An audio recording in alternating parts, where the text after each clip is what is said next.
Hey guys, Tuna here, back with another video, and today we're doing a deck tech, EDH deck tech, for Sedris the Traitor King. So this, I'm just gonna do it in three parts again. This first part will just be the land, or the mana base, I should say, and I'll figure out what the next parts will be later. So first let me just go over the general. So we have Sedris the Traitor King. Let me try to get the glare out of here. Alright, so Sedris is a reanimator general, so he costs 3 and then blue, black, and red, and he's a 5/5, and his ability is that each creature card in your graveyard has unearth for 2 and a black. So what an unearth does is that when a creature is in your graveyard, you could pay its unearth cost, then it comes into play, it gains haste, and then at the end of turn you have to exile it. So I actually don't use Sedris too often in this deck because I don't like exiling things from my graveyard. Because I like having repeatable utility in my graveyard and other people's graveyards, so I don't usually want to exile things from people's graveyards. But it's good to have him as a just a random utility thing, so you could always get something from your graveyard if you really need it, if you don't have any other reanimation effects. So yeah, let's go over the mana. So I've sort of separated the mana into different sections. So this first section we have here are the basics, as you can see. So this deck is mostly blue-black. It sort of splashes red for a few things, not too many red things. So first we have 5 basic swamps, 5 basic islands, and 1 basic mountain. So yeah, these are just there because we need basics.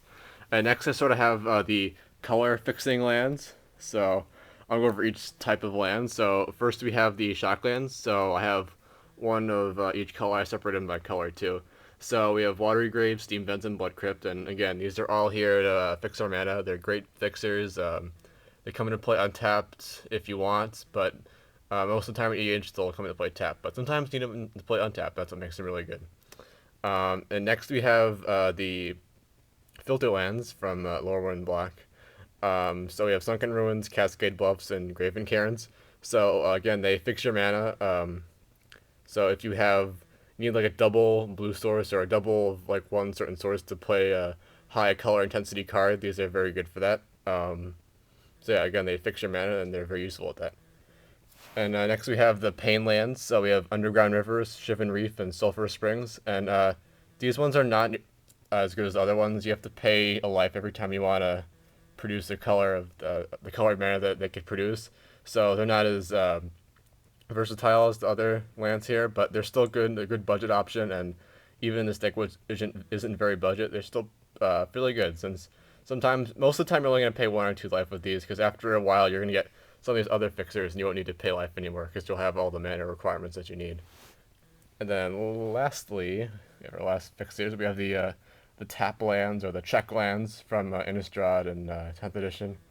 So we have Drown Catacomb, Sulphur Falls, and Dragon Skull Summit. So again, these are good at fixing your mana. Most of the time, they'll come into play untapped in this deck because of the shock lands and the basics, but sometimes they'll come into play tapped. But either way, they're good at fixing your mana, and that's what they're here for. And then our next section we have here is lands that can produce all 3 colors of mana. So in this first little section, we have Command Tower, Exotic Orchard, and Crumbling Necropolis. So Command Tower is like the best land in EDH probably. It could tap. It comes into play untapped. It could tap for any color you need.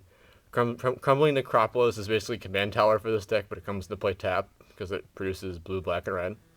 And then Exotic Orchard is cool since I usually play 4-player EDH, and you could tap it to add 1 mana that of any color that your opponent could produce, which for me is pretty much all the colors, since I have a 5-color deck in my meta, and usually you're gonna have colors that your opponents could produce colors that you could produce, since you're having multiples of them.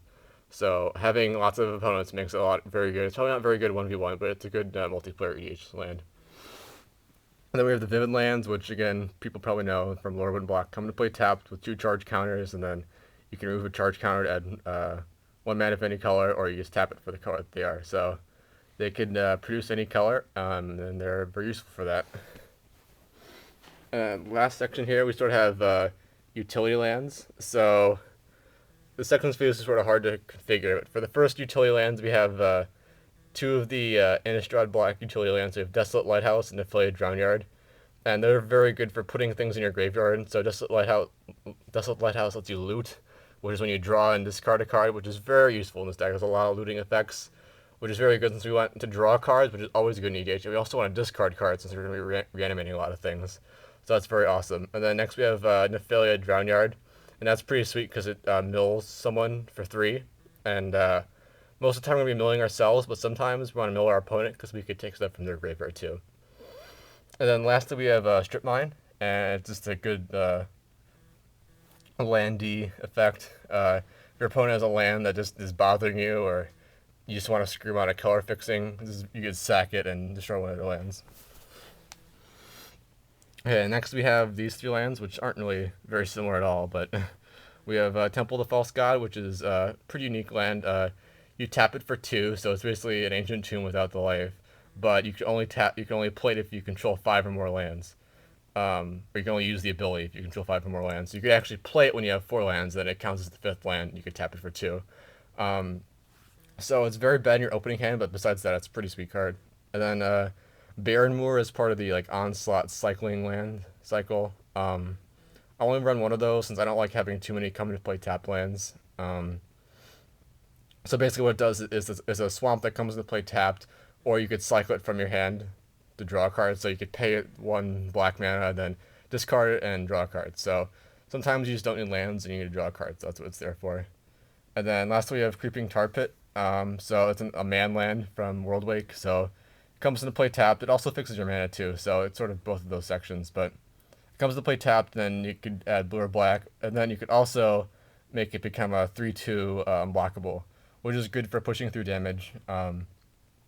If you need to push through damage just to finish the game off, it's good at that. And then lastly, we have the Mirrodin block artifact land cycle, and the only reason these are in here is because of Trinket Mage. So if you guys don't know, I'll go over Trinket Mage in another one of the sections, but Trinket Mage is a 2/2 for 3. When it comes to play, you can search your library for an artifact card with converted mana cost 1 or less. And since these have a converted mana cost of 0, since they're lands, you could just tutor for these. If you if you really need a red source, you don't have any other red sources. When you play Trinket Mage, you just tutor for Great Furnace, which is pretty much a mountain, which is pretty sweet. So these are sort of just there to be for fixing with Trinket Mage. So yeah, that's the mana base for my Sedris deck. So hope you guys enjoyed it, and the next parts of this deck should be coming up soon. So thank you, and have a great day.